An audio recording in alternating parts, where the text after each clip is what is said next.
والصلاة والسلام على رسوله الكريم أما بعد فأعوذ بالله من الشيطان الرجيم بسم الله الرحمن الرحيم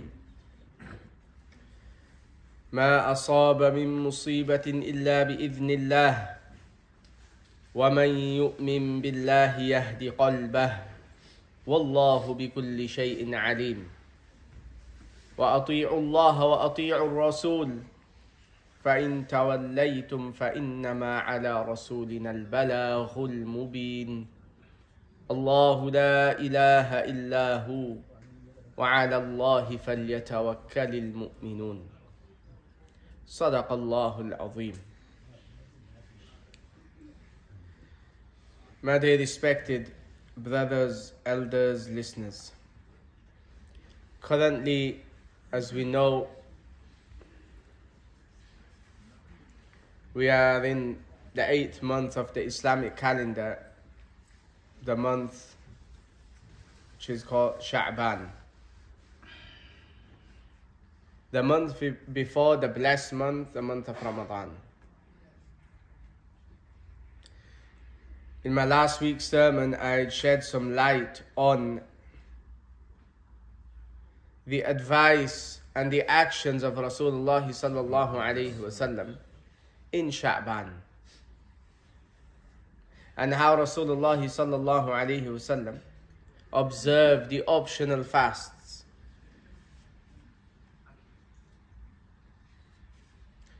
To the extent that the companion said we had not seen him fast 2 consecutive months like Sha'ban and Ramadan. Now later in the month, as we are in the 6th of Sha'ban today, later in this month, there is also a blessed night. The night which is called Laylatul Barara, or in Urdu, which is commonly known as Shab-e Barat.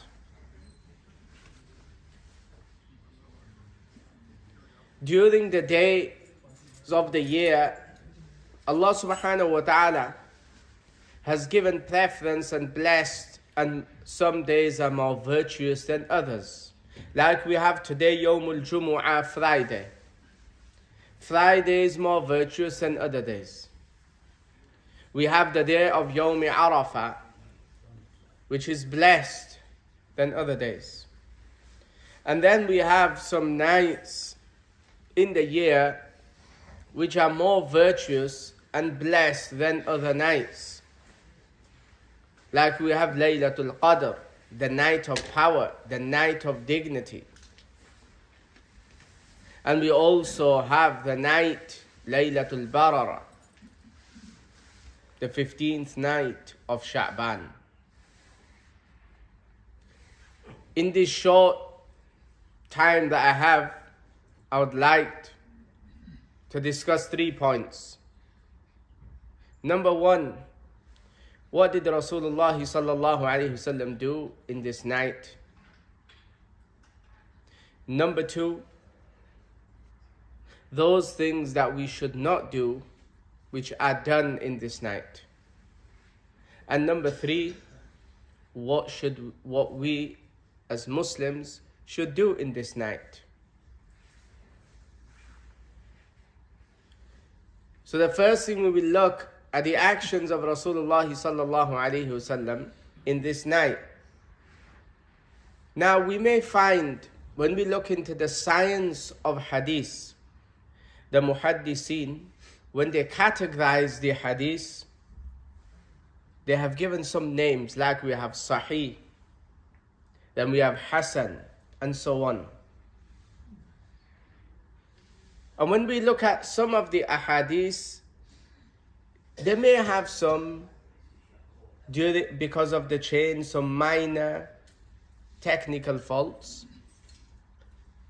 But in general, when it comes to the 15th night of Sha'ban, there are so many ahadith, even those scholars that are very particular and strict in the matters of hadith have accepted that because there are so many narrations that have come, and when so many narrations have come, this is enough evidence. So the night being virtuous is accepted by the Ummah. Now we will look at some of the actions of Rasulullah sallallahu alayhi wasallam, narrated by al-Mu'mineen, the mother of the believers, Sayyidina Aisha Siddiqa radiyallahu anha. She narrates on one night, I seen Rasulullah sallallahu alayhi wasallam make a long sajda. This sajda was so long, I thought that his soul had left his body. She got out of bed and she touched the thumb of Rasulullah sallallahu alayhi wasallam and noticed that there was some movement, and he was in sajda, in such a long sajda, and he made a supplication to Allah subhanahu wa ta'ala. A'udhu bi'afwika min iqabik. O Allah, I would like your forgiveness and protection from your punishment. A'udhu biridaka min sakhatik. O Allah, I would like your pleasure from annoyance.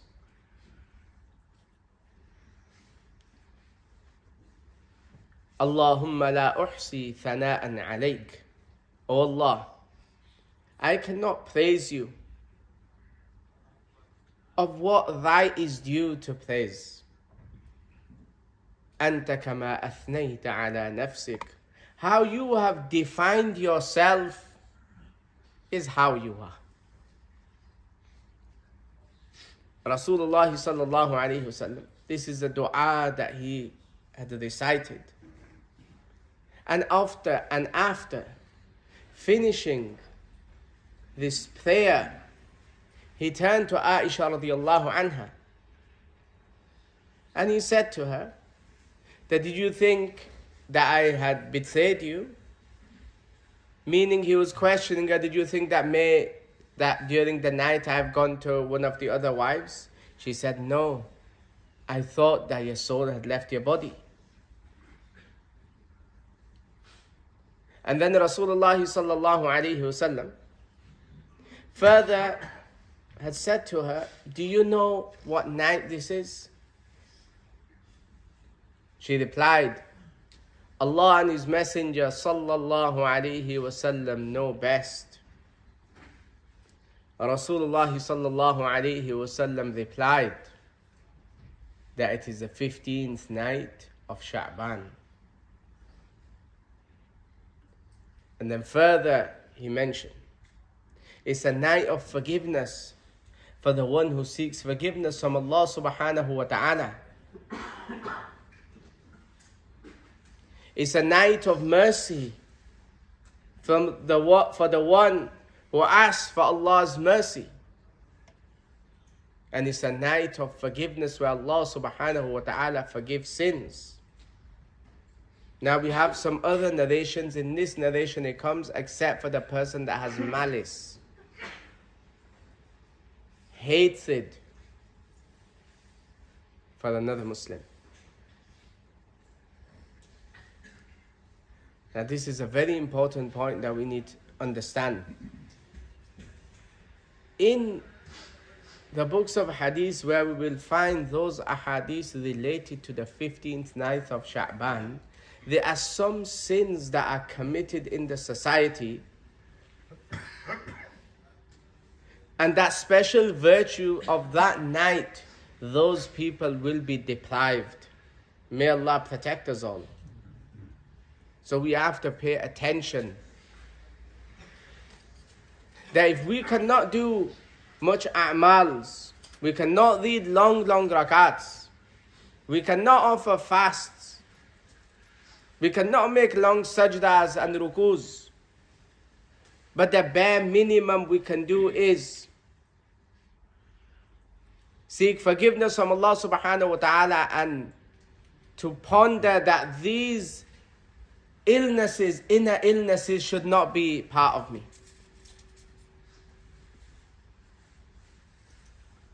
And the first one which has been mentioned is malice, hatred. Some people, they keep hate in their heart for others. They have this hatred. This hatred will put a person into such a situation where he's deprived from forgiveness. Allah subhanahu wa ta'ala wants us to have a clean heart. A heart which is free from arrogance. A heart which is free from backbiting. A heart which is free from hatred for other Muslims. A heart which is free from jealousy. A heart which is free from hypocrisy. A heart which is free from associating partners with Allah subhanahu wa ta'ala. A heart which is free from lying, disobeying Allah subhanahu wa ta'ala. Allah subhanahu wa ta'ala wants us to have a clean heart. And when Allah subhanahu wa ta'ala has mentioned in the Quran that we need to adopt this quality of taqwa and piety and righteousness and God-fearing, it's a very difficult thing because we have to protect our eyes, we have to protect our ears, we have to protect our tongue, we have to protect our body parts. How would we do this? It's such a difficult thing. Allah subhanahu wa ta'ala, when He gives us a task, then He gives us a solution also. There is a solution. وَكُونُوا مَعَ الصَّادِقِينَ. Allah gives a solution. The key verse in Surah Tawbah, which comes towards the end.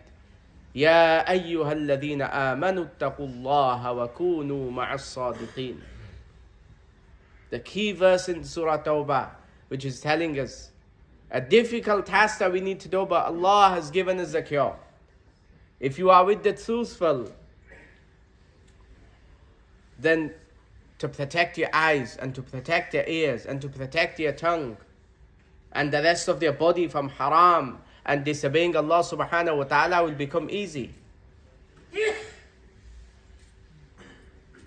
Being in the company of the pious. Today in the society that we live, the more you are away, people would say from the pious people, the better for yourself. They're backwards. They wear their elder brother's kurta and the younger brother's shalwar. These people are backwards. But Allah is telling us, be with those ma'as sadiqeen, that are truthful. Because when you are in the company, then it will become easy to fulfill the commands of Allah subhanahu wa ta'ala. So we have to have a clean heart. A heart which is, because this will lead to other illness. And one is grieving themselves also. If one carries hatred in the heart, then what will happen? Will they have peace? It's very clear. We are harming ourselves. This affects a person. Sometimes we're not very forgiving and we keep these things with us. It affects a person. And the hakims, the herbal doctors, they mention some people have muscle pain and these aches which could be related to deep thinking which is affecting one's body also. Because there's no peace in the heart. If one has malice or jealousy and one is not happy to see someone successful, then this is an inner disease which they carry and there's no peace. And because of not having peace, this will affect the mind, it will affect the body, it will affect the muscles also. That is what some of the Hakim say. This is their own experience. Allah subhanahu wa ta'ala knows best. So a clean heart is what Allah subhanahu wa ta'ala wants that we have. If we cannot do the extra optional deeds, we have to think that we cannot have carry those illnesses that can lead and take a person to the fire of hell. And unfortunately, such inner illnesses, not much attention is paid to them.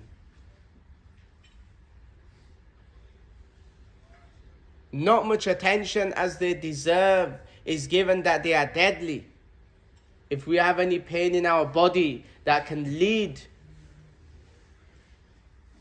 for this illness to spread to other parts of the body and affect the whole body, then what will happen? If we need to travel, we will travel. If we need to pay, we will pay. If we need to go to another country, we will go to another country. Whatever we have to spend to get things right and we stay alive, we will do.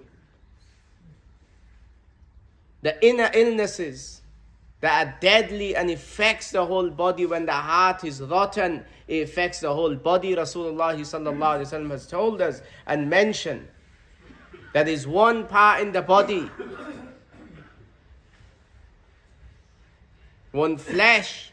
If it's correct, then the rest of the body is correct. And if it's crooked, then the rest of the body is crooked. Ala wa hiya al-qalb, and this is the heart. But we see there's not much attention given that we have a clean heart. Rather than all these evil and bad character, we replace them with good character. Rather than arrogance and pride, we are humble and have tawadu. Rather than becoming over angry, we have sabr, patience. Rather than having hatred for another Muslim, we want love another for the sake of Allah subhanahu wa ta'ala. Rather than having jealousy, that we envy and say, Allah's blessed this person with this ni'mah, may Allah keep them with this and also give it to me.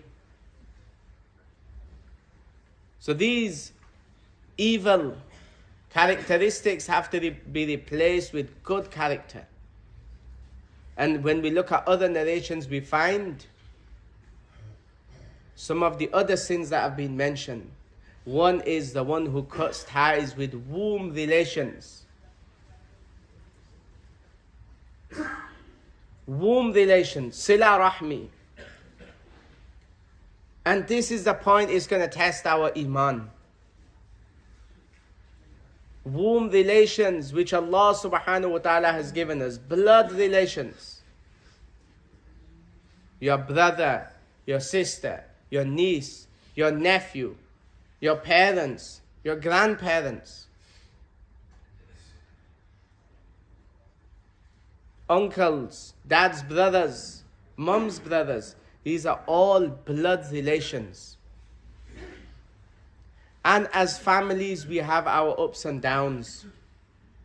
There's no denying it happens. We are human beings. We have our ups and downs. It could be related to money. It could be related to character. It could be many things which happen. But does the Sharia allow us that we cut ties with them?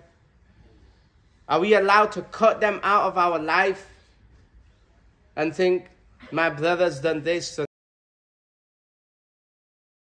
10 years have gone by, and we're praying in the masjid and listening to the words of Rasulullah sallallahu alaihi wasallam and listening to the Quran. And when this hadith comes by and we hear this, what Allah has mentioned in the Quran and what Allah has mentioned, Allah's Prophet sallallahu alaihi wasallam has mentioned in the books of hadith, does it affect us? We are not allowed to cut ties with them. How the relation was and how much we would communicate with one another can be reduced. At the bare minimum, salam. But Sharia does not allow that we cut ties with them. We cannot make this decision. This is a must, and we have to take this upon ourselves, that if we have, especially before Ramadan, especially before this night of forgiveness, in general we should be doing this. But if we have ties that are broken with anyone, then we should join ties. And as I've mentioned, it could be things that can be very hurtful, that we cannot go back to how we were before. That is fine, that is allowed. But we cannot cut ties with them. We make salam with them. We keep minimum relation with them. But to cut ties is not allowed.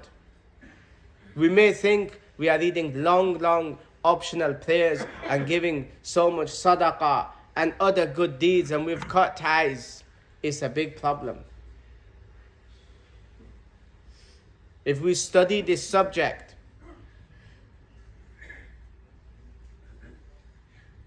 we will find verses upon verses, hadiths upon hadiths related to this matter.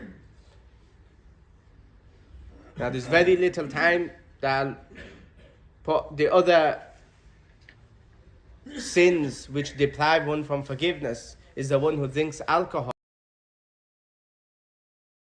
The mother of all evils. It's the mother of all evils, drinking alcohol. When one gets to this level, there was a time where a Muslim could not imagine seeing another Muslim drinking wine or alcohol. And today we've got to that stage where we see many Muslims, our youth, that they're involved in this sin. When one gets involved in this sin, then what will happen? It becomes easy to do anything now. Any haram, anything is the mother of all evils, is the roots.